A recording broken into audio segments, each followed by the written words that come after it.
దుర్భిక్షం రాదు. ఇప్పుడు శత జయంతి వేడుకలు జరుపుకోవడంలో మన ఆశ ఏమిటి అంటే ఆ మహానుభావుని ఆశీస్సుల వల్ల మళ్ళీ ఆంధ్రప్రదేశ్ రాష్ట్రంలో ఎటువంటి దుర్భిక్షము రాకుండా సుభిక్షంగా వర్ధిల్లుతుంది, అందులో సందేహమే లేదు.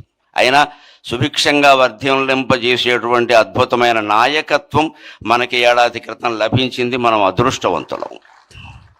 నిజంగానే నాకు పద్మశ్రీ రాగానే అప్పుడు ప్రభుత్వాన్ని గురించి నేను మాట్లాడాను, కానీ మొట్టమొదట ఫోన్ చేసిన 10 మందిలో నారా చంద్రబాబు నాయుడు గారు ఉన్నారు. వెంటనే అప్పుడు ఆయన ప్రతిపక్ష నాయకుడు. వెంటనే ఫోన్ చేసి నరసింహారావు గారు చాలా సంతోషం, మీరు పద్మశ్రీ పొందారు, మాకు ఆనందంగా ఉంది అని చెప్పారు. వెంటనే అంతటి సహృదయం, కళలని సాహిత్యాలని పోషించేటువంటి నాయకుడు దొరకడం ఆంధ్రప్రదేశ్ చేసుకున్నటువంటి అదృష్టం. ఇంకొక మాట, కృష్ణారావు గారు లాంటి వ్యక్తులు కేవలం ఆశయాలని ఆరాధించలేదు, ఆచరించారు. గాంధేయవాదులమని చెప్పుకోవడం అంటే గాంధీ గారి కర్ర మా ఇంట్లో పెట్టి వెళ్ళారు, గాంధీ గారి చెప్పులు మా ఇంట్లోనే విడిచారు, గాంధీ గారి కళ్ళజోడు నేనే తుడిచా అని చెప్పుకోవడం కాదు. గాంధేయవాదాన్ని ఆచరించడమే నిజమైనటువంటి ఆరాధన. ఊరికే పూజలు పురస్కారాలు కాదు, దాన్ని ఆచరించామా లేదా, అనుసరించామా లేదా.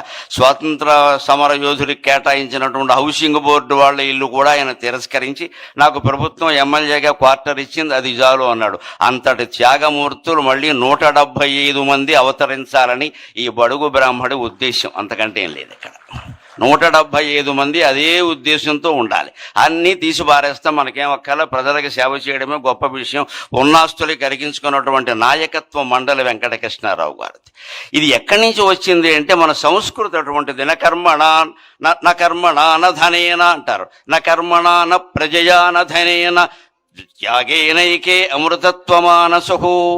నీవు చేసిన యజ్ఞయాగాది కర్మల వల్ల కానీ ఏ కార్యక్రమాల వల్ల కానీ నీకు అమృతానందం కలుగుతుందో లేదో చెప్పలేం. నీ సంతానం వల్ల కూడా నీకు అమృతానందం కలుగుతుందో లేదో చెప్పలేం. సంతానం అంటే ఇవాళ ముందు సంతానం, తర్వాత సంతాపం, అనుమానమే లే. ఫాలోడ్ బై డిన్నర్ అంటూ ఉంటారే, సంతానం ఫాలోడ్ బై సంతాపం. అంతకంటే లేనివాళ్ళు లేరని ఏడుస్తారు, ఉన్నవాళ్ళు ఉన్నారని ఏడుస్తున్నారు, అంతకంటే ఏం లేదు. ఈ సంతానం వల్ల నీకు అమృతానందం కలగదు. ఎన్ని 100 కోట్లు సంపాదించినా నీకు అమృతానందం కలగదు. త్యాగం చేస్తేనే అమృతానందం కలుగుతుంది. అది కృష్ణారావు గారి జీవితం. ఇట్టి ఈ క్రమశిక్షణకి ఎన్ని ఏండ్లు, ఇట్టి త్యాగానుభూతికి ఎన్ని ఏండ్లు, త్యాగమున అమృతత్వమునందుమనడి వేలేండ్ల సంస్కృతి ప్రాణమీవు, త్యాగమున అమృతత్వమునందుమనడి వేలేండ్ల సంస్కృతి ప్రాణమీవు. ఆయన భాషాభిమాని, కేవలం అభిమాని కాదు, ఆయన తప్పులు దిద్దేవాడు. ఓ మాస్టర్ అబ్బాయి కదా, గురువు గారు అబ్బాయి కదా, బుద్ధి చెప్పేవాడు, బుద్ధి తేనేమయ్యా అన్నాడు వేమన్న గారు. అందుకని ఆయన తప్పులు దిద్దేవాడు.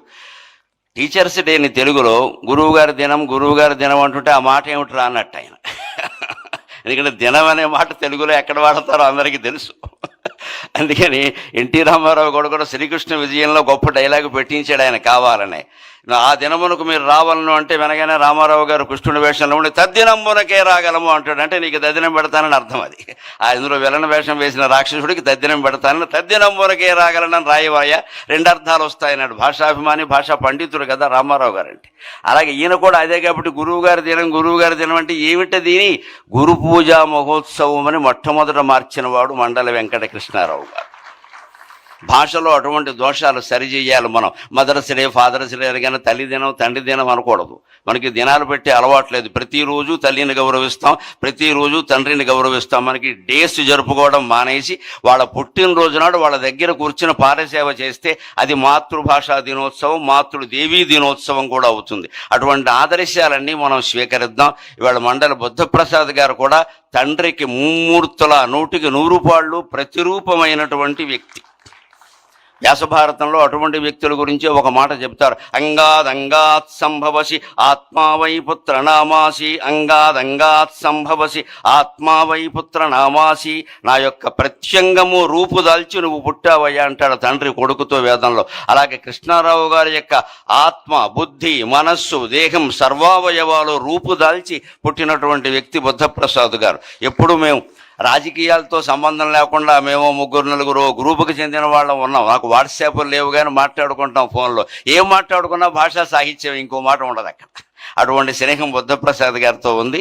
వారి కార్యక్రమం మొదట్లో ఆయన శత జయంతి గురించి చాలా విశేషాలు మనకి చెప్పారు.